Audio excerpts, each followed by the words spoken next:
Bulletin of the Atomic Scientist is a publication founded by Manhattan Project scientists. They understood that the technology that they had just created, the new age that they had really started, would necessitate a broad public conversation about the military, political, scientific, ethical issues that this new technology had created. I used to think about the Bulletin as, because of the name of atomic scientists, it was about nuclear war. But since 2007, the Bulletin has included climate change as a threat to our well-being. Look at what happened with COVID. That's not something anybody expected to happen, and it happened and is continuing to happen. We have not eliminated COVID from our world. So we don't have a choice at the Bulletin but to include the biological risk in our calculus, or the Doomsday Clock. The Doomsday Clock symbolizes the risk to humanity from the collection of dangerous technologies and activities that humans are responsible for. Using the clock, the Bulletin's able to inform the public about the nature of the threats facing humanity and to encourage them to actually get more involved, to take action, and to be aware of whether or not we're moving closer to or farther away from our own destruction. Last year, the Bulletin set the Doomsday Clock at 89 seconds to midnight, the closest to disaster it's ever been. So now the question is, how does this year compare to last year? So the deliberations of the Science and Security Board that set the Doomsday Clock every year are pretty intense. In the past, it's often been quite complicated and hard to come up with the movement of the clock in a defined time. We didn't have those challenges this year.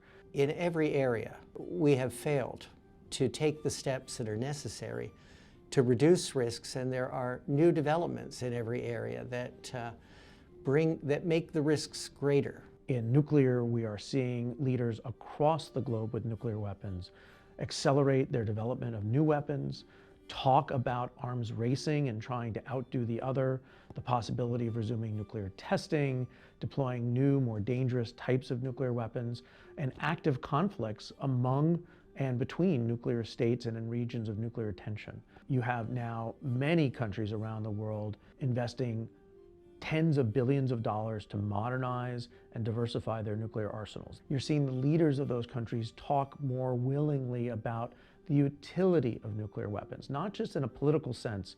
Can we use our nuclear weapons to deter our adversary, or can we use our nuclear capability to coerce our competitors into certain actions, but to actually use nuclear weapons on the battlefield, as Russia has threatened to do, as Pakistani officials have threatened to do. And you see what we refer to as arms race instability. And this is how we ended up with over 70,000 nuclear weapons between the United States and Soviet Union during the Cold War. The decline has stopped, and we're now seeing the growth begin again, and the potential for a worldwide arms race is upon us. In 9 days, the last remaining agreement between the United States and Russia that limits the number of strategic nuclear weapons they can each possess and deploy will expire, and there is no agreement to replace it. So for the first time in generations, both of these countries will be free to deploy as many nuclear weapons as they want or believe they need. That is the fundamental spark for what could be a nuclear calamity. Every year the fever goes up. Every year we break another record. The warmest 10 years are in the last 10 years. There's a metabolism to the planet, the ecosystems, the oceans. There's a whole metabolism, and the fever, that's warming temperature, is damaging everything. It's influencing everything. Since the 1800s, since the Industrial Revolution, we can document the increase in temperature around the world. And now we have satellites that monitor the ecosystems, the oceans. But with what is happening now, and why I'm so worried, is that I feel like my fever is going to put me close to the ICU. And the monitoring devices are going away. The initial focus of the Bulletin was the nuclear threat, that later expanded to include the threat from climate change. And then we realized that there were other areas of emerging technology that could, if not properly managed, pose a threat to the survival of humanity that could pose the risk of catastrophe. Artificial intelligence, like large language models, have become increasingly powerful and now can create photos, videos that look just like the real thing and can be used to spread disinformation very effectively. We've seen this even from President Trump using such videos to try to persuade people that things have happened that have not happened, that there are perhaps riots in a location or acts of war that aren't fake. A particular concern I have is placing weapons in space as part of the President Trump's proposed Golden Dome, which has called for the placing of missile defense interceptors in space. And while those would not be probably useful in protecting us against nuclear attack, they would be able to be used against other objects in space. And this could trigger a competition with Russia and China to place their weapons in space and pose the possibility of a war in space. AI and bio are not necessarily things that if they came together, they would be horrible and terrible and negative. We can use AI to help us respond better, be more efficient, have a better idea of what do we have. We've seen cuts, massive cuts by this administration to preparedness activities.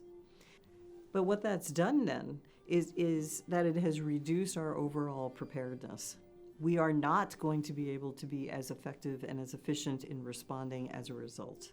It's not a reasonable situation to be in because we have not eliminated disease, we have not eliminated accidents, we haven't eliminated all these things that we need to respond to. We're all interdependent now in this world. If we don't have good public health in one country, it affects the next country, the ones surrounding, but also the countries elsewhere that were dependent on the first country for funding, for human resources, for expertise, and so forth. This is a global issue. So overall, 2025 has been a pretty bleak picture in terms of advancing existential risks. I would say the one silver lining is I think people are starting to re-engage every time we've been able to reduce threats, existential threats to humanity. It's because of the public pressure that was created on policymakers, on local elected leaders, on the world in general to say, we do not accept this. The average citizen can do more than just vote. They can actually be informed about the threats that they face and talk with their neighbors, their relatives, their friends in their communities about these risks. And just showing up at a political meeting of a senator or congressman can actually drive policy. If they recognize that there's a political interest in their districts, that drives action. You have to empower the people to say, yes, this is a challenging opportunity, and this is what, by working together, we can do something. And just imagine what would happen if the whole world, all of our citizens, all throughout the world, were actually to take up the issue of turning back the clock. What would happen? I can't imagine a situation in which that enormous group of people would somehow be ineffectual. The Doomsday Clock is really a metaphor for the amount of danger that we're in. It's pointing to the urgency of the threats all around us. But it's also a call to action. I actually see it as a positive symbol insofar as we have time left to fix the problems that we ourselves have created by working together, by creating the necessary political will and the scientific analysis that will help us save ourselves, for lack of a better term, from ourselves.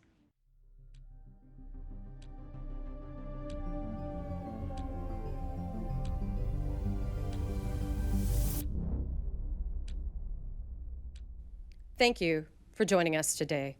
My name is Alexandra Bell, and I am the President and CEO of the Bulletin of the Atomic Scientists.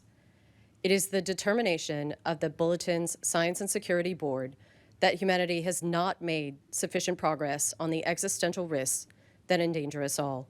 We thus move the clock forward. The Doomsday Clock is a tool for communicating how close we are to destroying the world with technologies of our own making. The risks we face from nuclear weapons, climate change, and disruptive technologies are all growing. Every second counts, and we are running out of time. It is a hard truth, but this is our reality.